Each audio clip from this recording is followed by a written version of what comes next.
নমস্কার বন্ধুরা, পূর্ণিমা কিচেনে আপনাদের সবাইকেই স্বাগত। আজকে আমি ভেজ মাছের রেসিপি নিয়ে আসছি।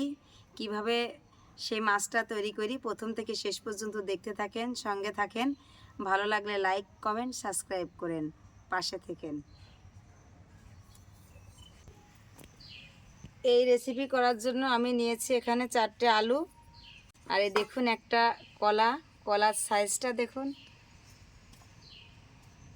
এই কলা, আলু আর সোয়াবিনটা আমি সিদ্ধ করে নেব। এটা দিয়েই আমি ভেজ মাছের রেসিপি করব। এই আলুটা আমি 4 ফালা করে সিদ্ধ করে নেব।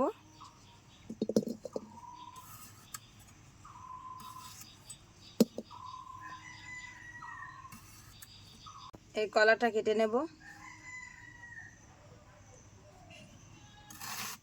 এরকম ডুম ডুম করে।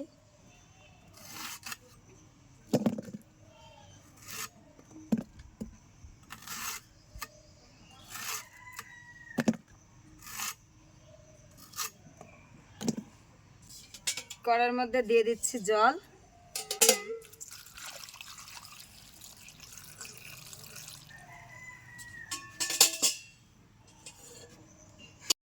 আলু কলা দিয়ে আমি উনুনটাও ধরিয়ে নিয়েছি।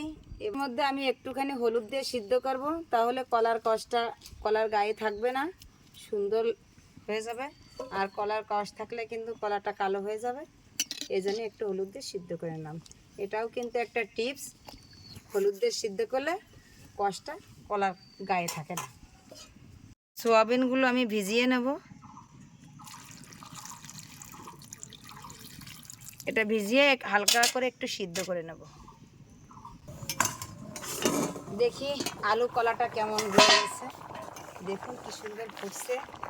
কলার কালারে দেখুন তরকারি এটা কালো হয়ে গেছে, জলটা আলু গলেছে, কলাও গলে গেছে। এবার এটা আমি ঢেলে নেব। এটা ভালো করে ঢেলে চালনে সেঁকে নিচ্ছি। কড়াইতে আর একটু জল দিয়ে সোয়াবিনটা সিদ্ধ করে নেব। ভিজিয়ে রাখা সোয়াবিনটা গরম জলে দিয়ে দিচ্ছি।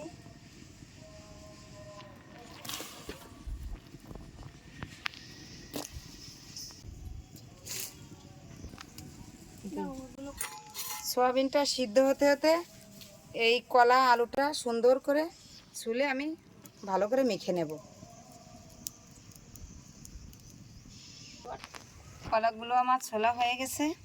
এবার একে একে আলুগুলো সব আমি ছুলে নেব। এ দেখুন সোয়াবিনটা আমার কি সুন্দর সিদ্ধ হয়ে গেছে। এবার আমি ঢেলে নেব।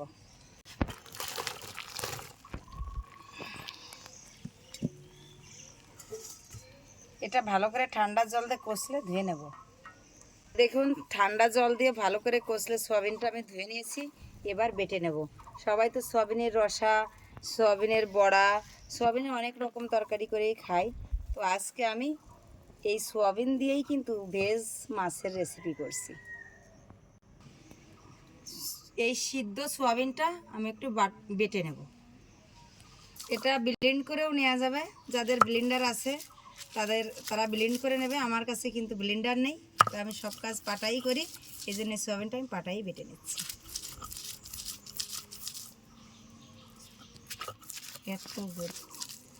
আর পাটায় বাটা জিনিসের স্বাদই আলাদা।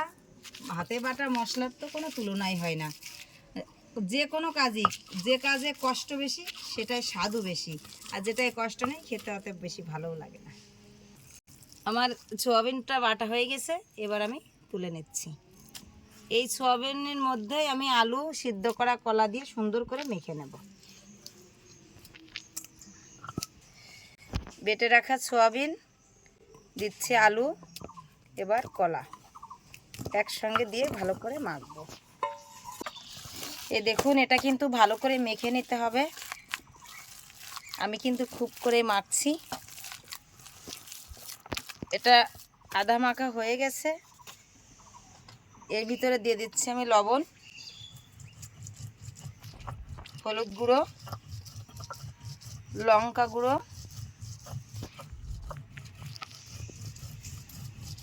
সামান্য পরিমাণে দিচ্ছি একটু হিং,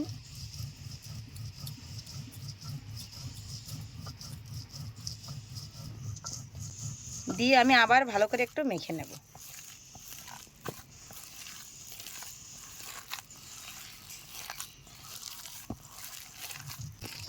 এটা আমার মাখা হয়ে গেছে, এবার মাছের শেপটা করে নেব। আমি হাতে একটু তেল নিয়ে নিছি। এই মাছের শেপটা বানাতে গেলে তো কিন্তু অবশ্যই হাতে একটু তেল মাখিয়ে নিতে হবে, না হলে হাতের সাথে লেগে যাবে।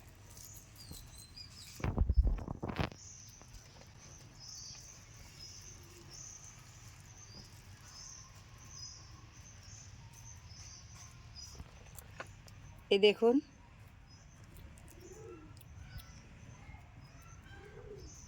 এরকম করে আমি সব মাছের শেপগুলো বানিয়ে নেব। এই দেখুন মাছের শেপটা আমার বানানো হয়ে গেছে। এদিকে আমার কড়াইটাও গরম হয়ে গেছে। কড়াইতে দিয়ে দিচ্ছি তেল। তেলটা একটু বেশি করে দিয়ে নিয়েছি। এই মাছগুলো আমি ভেজে নেব। তেলটা গরম হয়ে গেছে, এবার মাছটা আমি ভেজে নেব।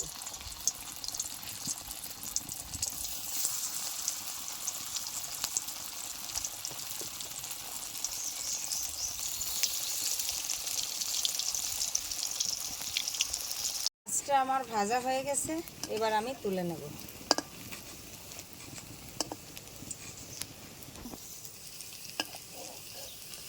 মাছগুলো আমি একে একে সব তুলে নিচ্ছি। ভাজা হয়ে গেছে।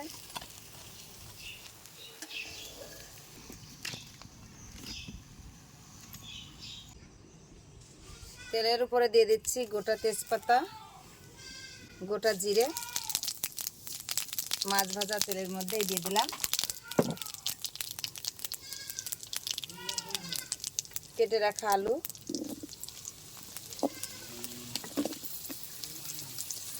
আলুটা হালকা একটু ভেজে নিয়েছি। এর ভিতরে দিয়ে দিচ্ছি টমেটো,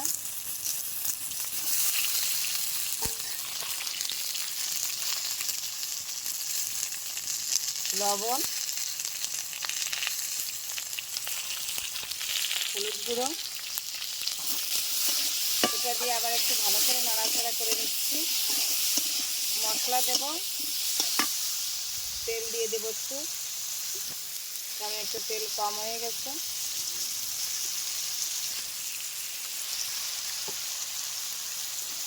আলু টমেটো ভাজা হয়ে গেছে, দিয়ে দিচ্ছি চীনাবাদাম বাটা।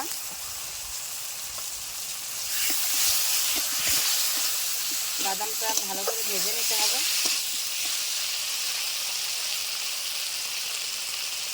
ধনিয়া গুঁড়া, শুকনো লঙ্কার গুঁড়া, আদা জিরে বাটা,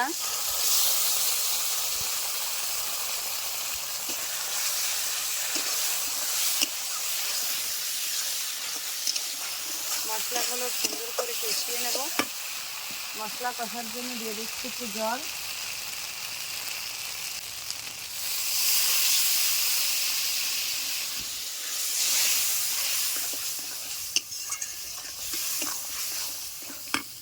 এই মশলাটা কষার মধ্যে দিয়ে দিচ্ছি একটুখানি হিং।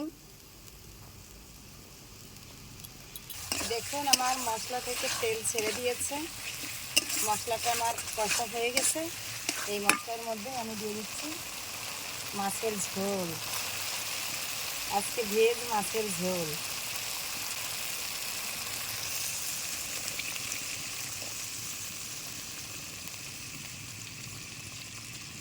ঝোলটা ফুটে গেছে।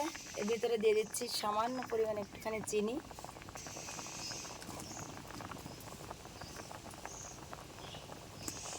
ঝোল তো ফুটে গেছে, ঝোলের মধ্যে মাছটা দিয়ে দেব।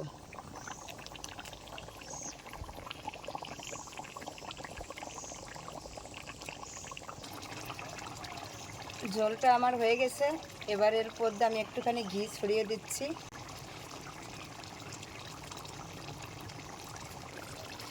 এবার আমি ঝোলটা নামিয়ে নেব।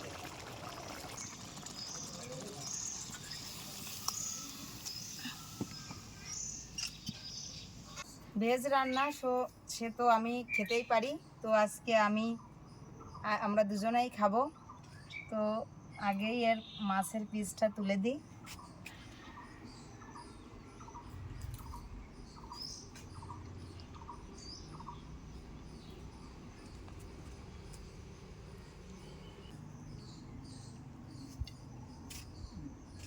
আমিও তুলে নিচ্ছি।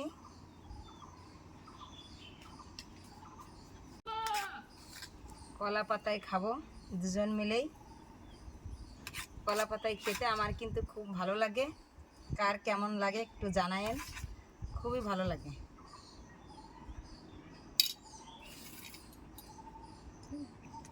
আচ্ছা পিসি, তুমি তো বললে যে আজকে ভেজ রান্না, কিন্তু আমি তো দেখতে পাচ্ছি মাছ, এটা কিভাবে হলো?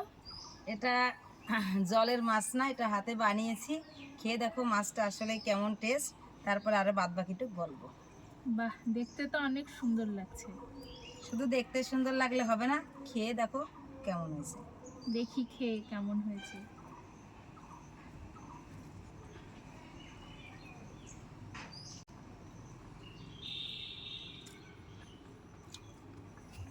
আসলে খুব সুন্দর হয়েছে খেতে। আসলে পিসি যদি না বলতো, আসলে মাছটা দেখে বোঝারই উপায় নেই যে এটা ভেজ মাছ। খেতেও অনেক সুন্দর হয়েছে। আপনারা এভাবে অবশ্যই বাড়িতে বানাবেন। আমি নিজে রান্না করে নিজে গল্প করছি না, খেতে আসলেই খুবই দুর্দান্ত হয়েছে। কিসের মাছ, বাজার থেকে কেনা মাছের থেকে অনেক বেশি, দ্বিগুণ টেস্ট।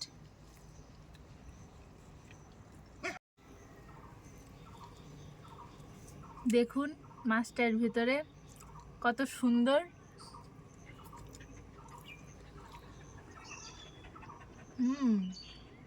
অনেক সুন্দর।